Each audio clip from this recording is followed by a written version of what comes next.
A very warm welcome. Thank you so much. Welcome back to the show.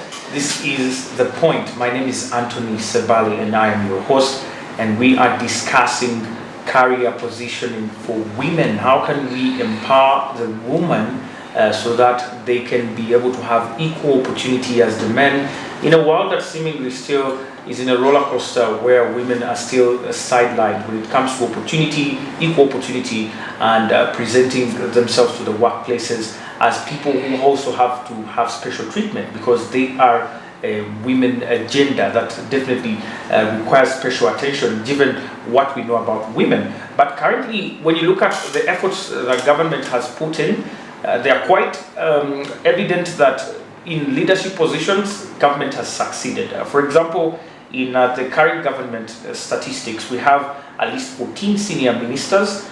This represents 44% of the cabinet ministers and at least 23 junior ministers, which makes 46% of the cabinet.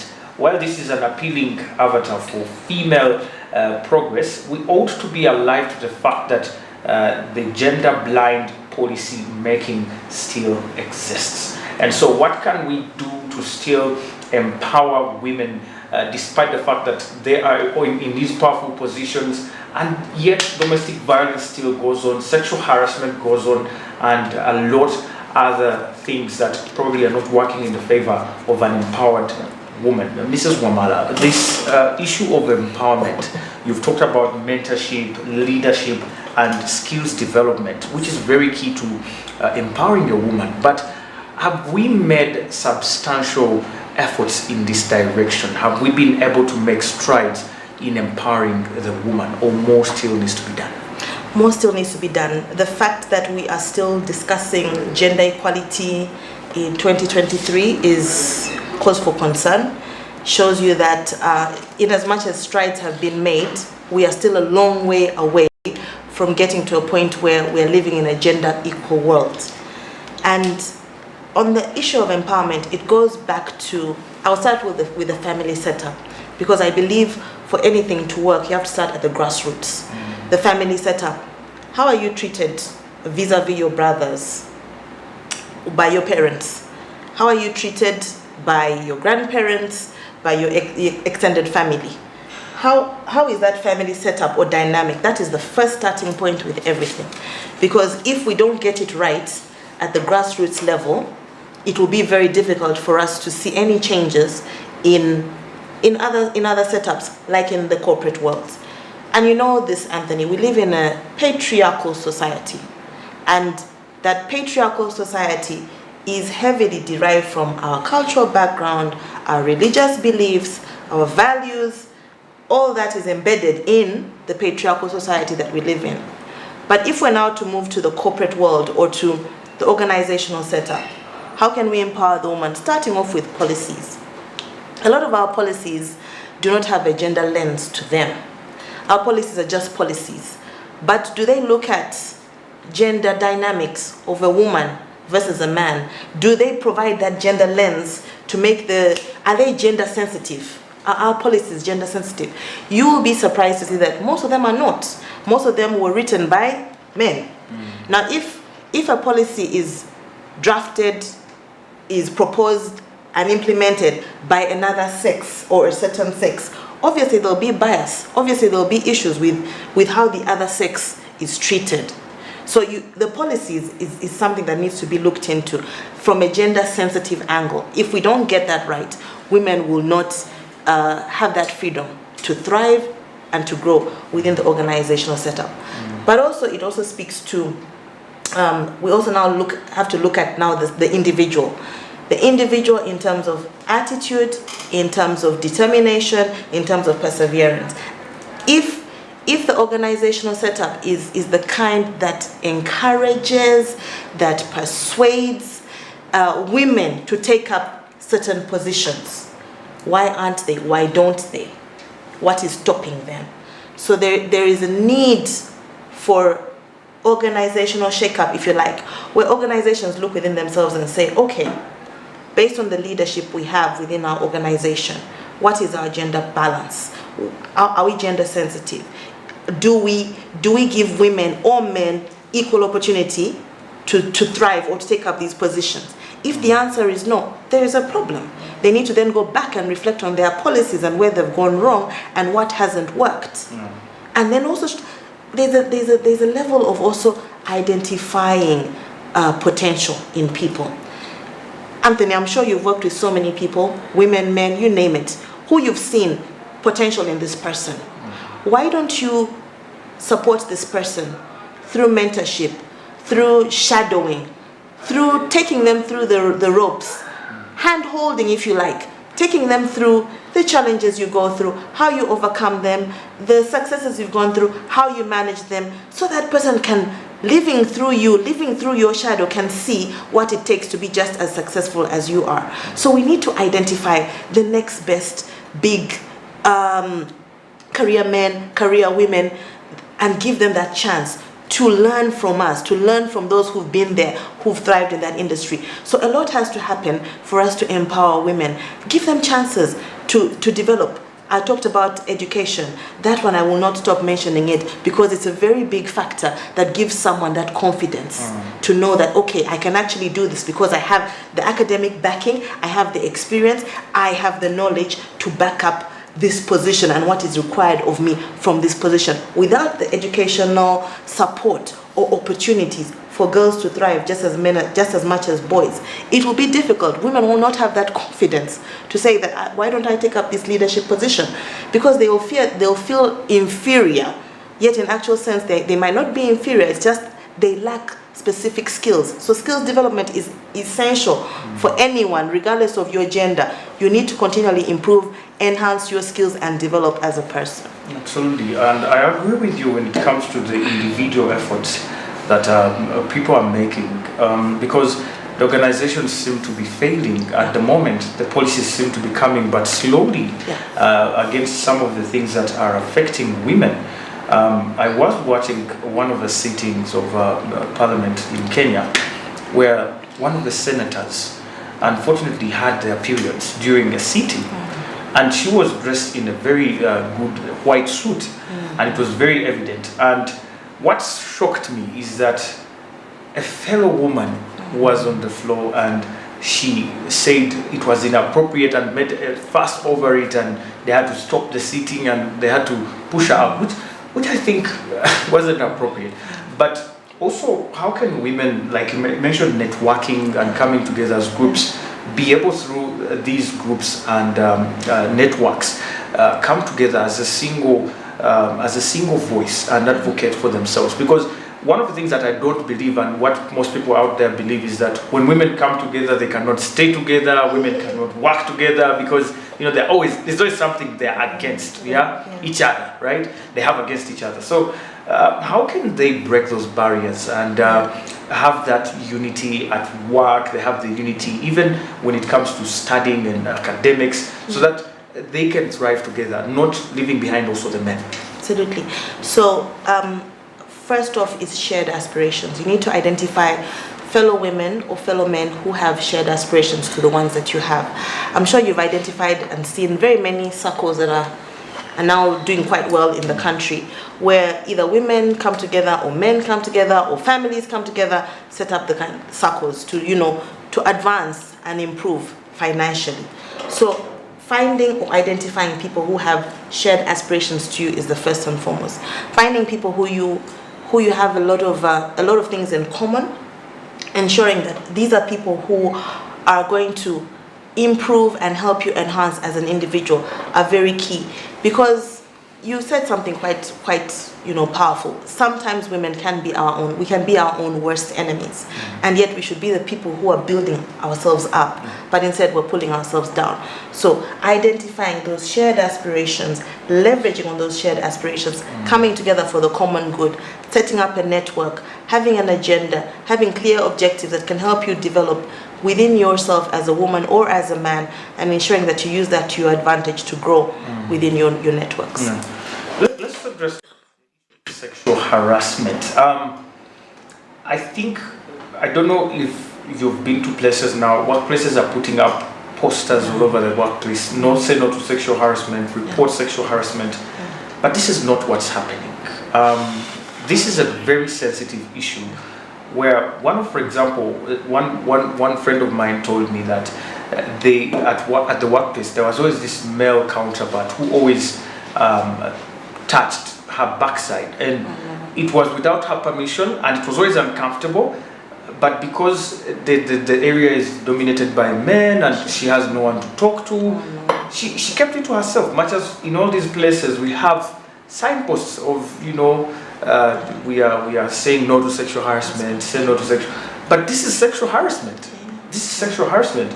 And she was telling me how this traumatizes her and distracts her from work and actually gets to put her off. And this is just one case out of a million. Because many women, I'm sure, at workplaces go through not only physical but also emotional, and others through words and how people talk to them, and men seem not to be also understanding that what they are doing is wrong.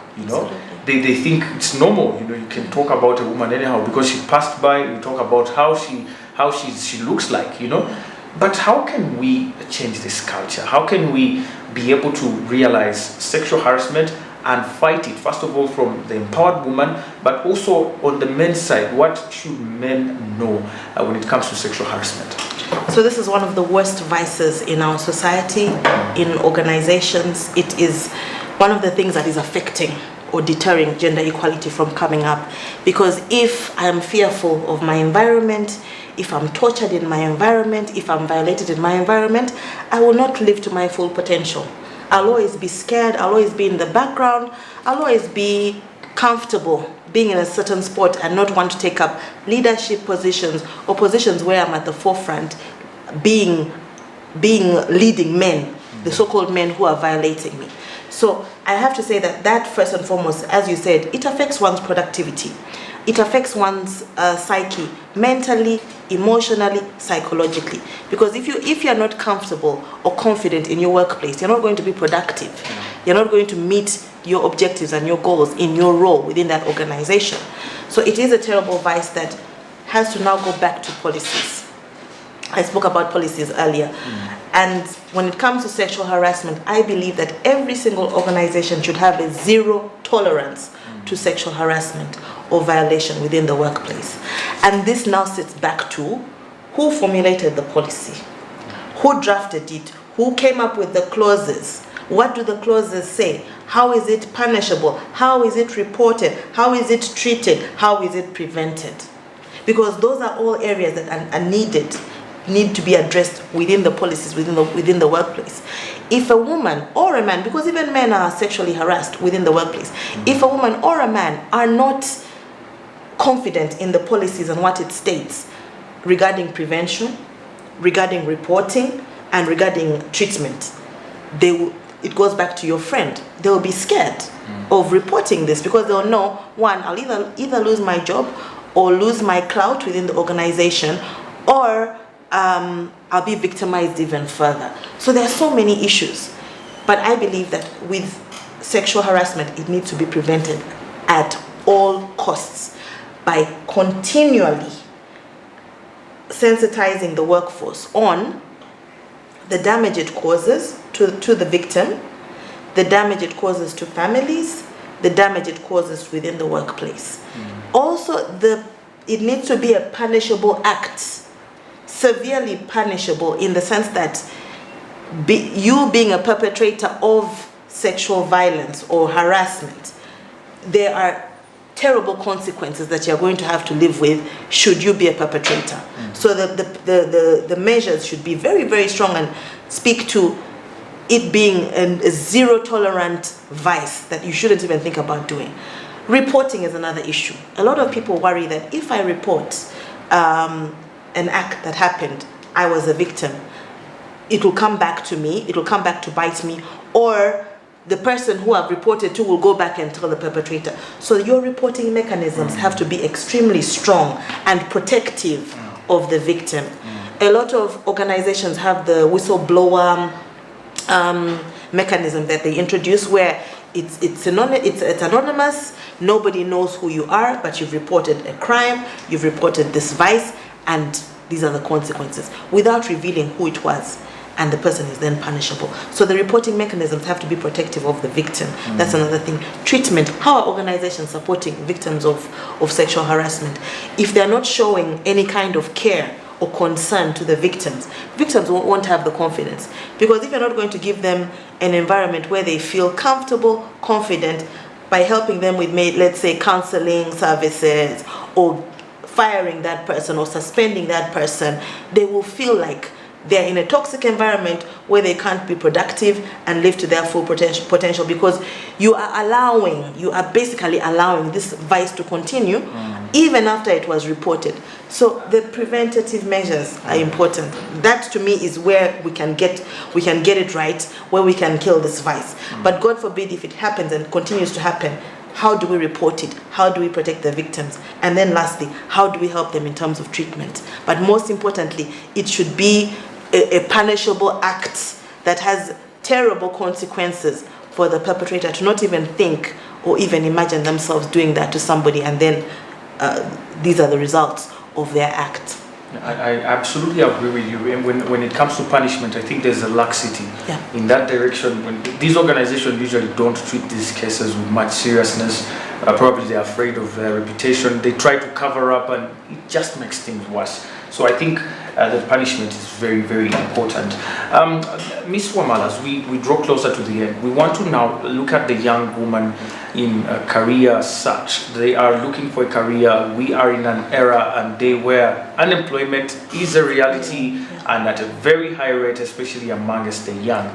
This has pushed some young women into uncouth businesses like prostitution and so many others, where they have actually gone into dangerous places to work, because they're desperate and they're looking for a living.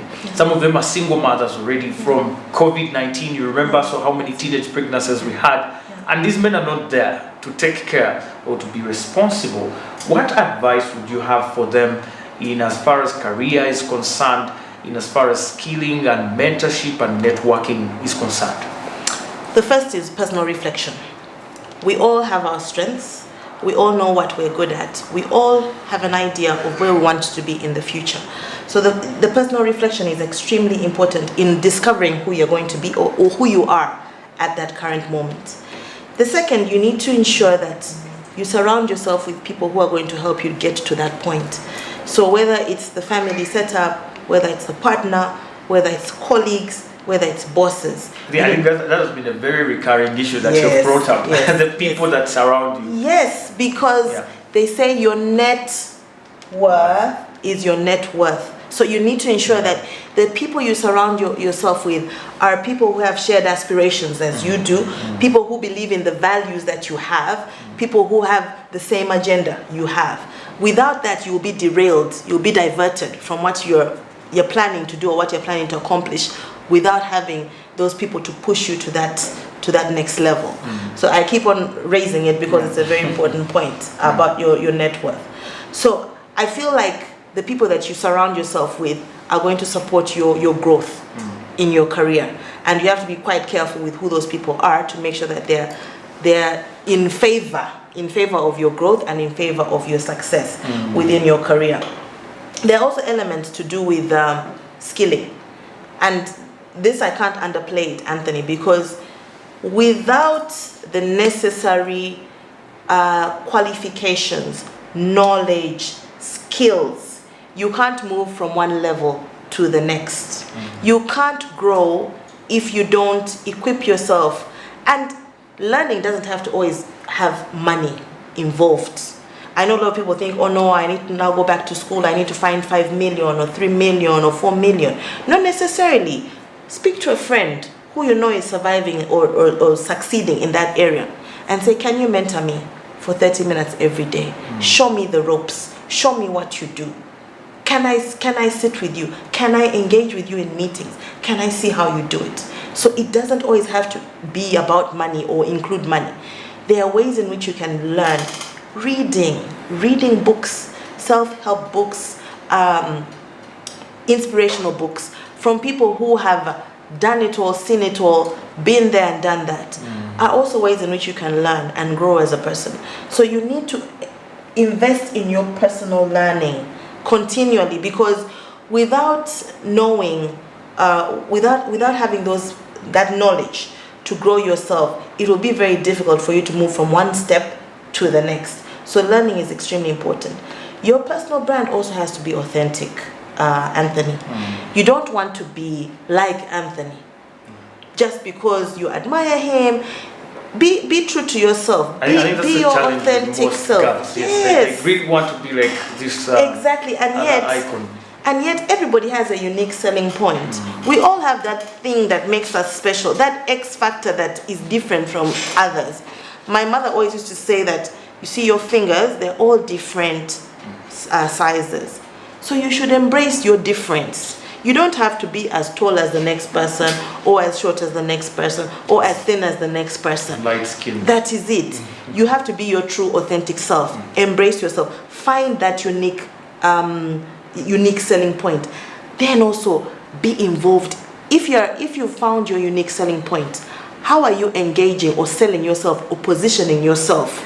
Are you writing articles, for example? Do you have a YouTube channel where you go and advise people on that area where you're good, where you're thriving? What is your profile like online, on social media platforms like LinkedIn or YouTube? How are you giving back? How are you selling or positioning yourself in that sphere, in that area where you've identified as your unique selling point? So that's it has to spill over from discovery to now, how are you now positioning yourself publicly as a thought leader, as a leader in that space? And how are you using the tools and the digital tools to your advantage to sell and position yourself in that line? Well, very, very interesting and empowering. You talked about the personal brand, and I needed a little bit deeper discussion on this one, because personal branding is quite important for women today.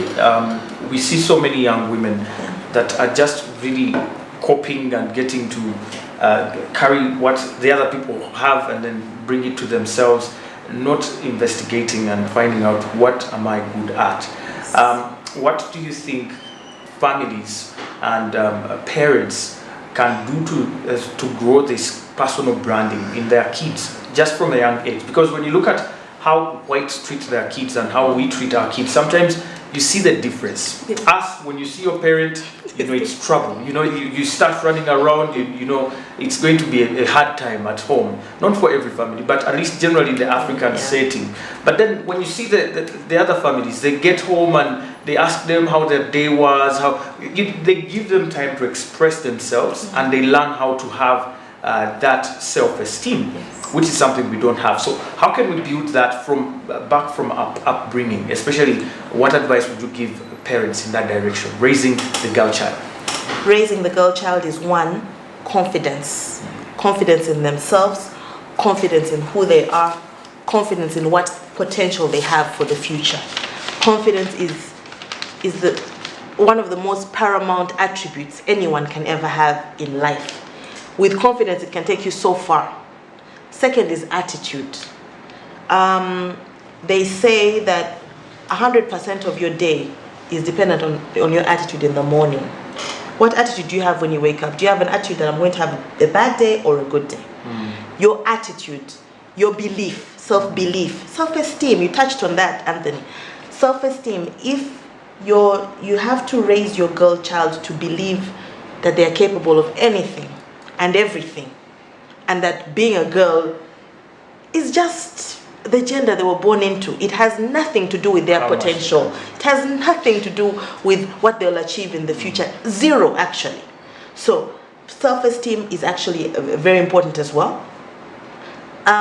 You also need to raise them in a way that they believe that they can challenge, break barriers.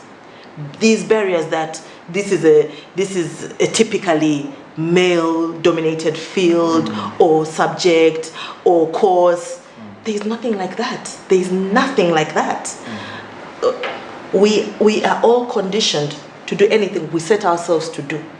And it starts from the mind, it starts from the attitude, it starts from your confidence. So without that, there should be a sense of fearlessness, a sense of wanting to achieve anything and everything, regardless of the challenge that's ahead of you or that's in front of you. So self-esteem is paramount, Anthony, and the other things I mentioned, because without that, women will always think, or girls will always think that, no, I think that's not my thing. I think, let me leave that to the boys. But it's not about gender stereotypes. It's about you, your potential as an individual, and your drive, and where you see yourself in the future. Well, thank you so much, Miss Wamala, for your time. Thank you so much for the wonderful insights you've shared. And we are very, very glad to have you on the point. Maybe as your final shot, you can tell us about how people can access PRAO and where you are found and who can actually access you for help. Thank you so much, Anthony. It's been wonderful being here. Once again, I want to wish all the women in Uganda and in the world over a happy Women's Month. This is a beautiful movement. Gender equality is something that we all need for our transformative society and country and continent and globally. And let's continue ensuring that as women, we challenge ourselves to be better, we challenge ourselves to take up opportunities, to be leaders, to be at the forefront, and let's not let gender divisions deter us from being what we want to be. PRAO, we have social media presence on Twitter and Facebook. You can find us on PRAO at PRAO Uganda. We also have a website, www.prao.co.ug. You can check out our website for regular updates on the industry, on communications experts, and the activities of the association. You can also reach us on email if you like. That is www.prauganda@yahoo.com. Well, thank you. There you have it, ladies and gentlemen. For the women and the young girls out there, it's a very happy Women's Month for you. From us and the team here, we wish you a very wonderful weekend and having a good time, of course, in this month. Empowering that girl child. We advise the parents to keep going, to keep the girl child going, because the strength of a nation really depends on the strength of its women. Thank you so much once again, those of you who have been on our social media platforms, and thank you for the comments, thank you for the wonderful feedback. I hope to see you next time, same place, and thank you and have a very wonderful weekend. Bye for now.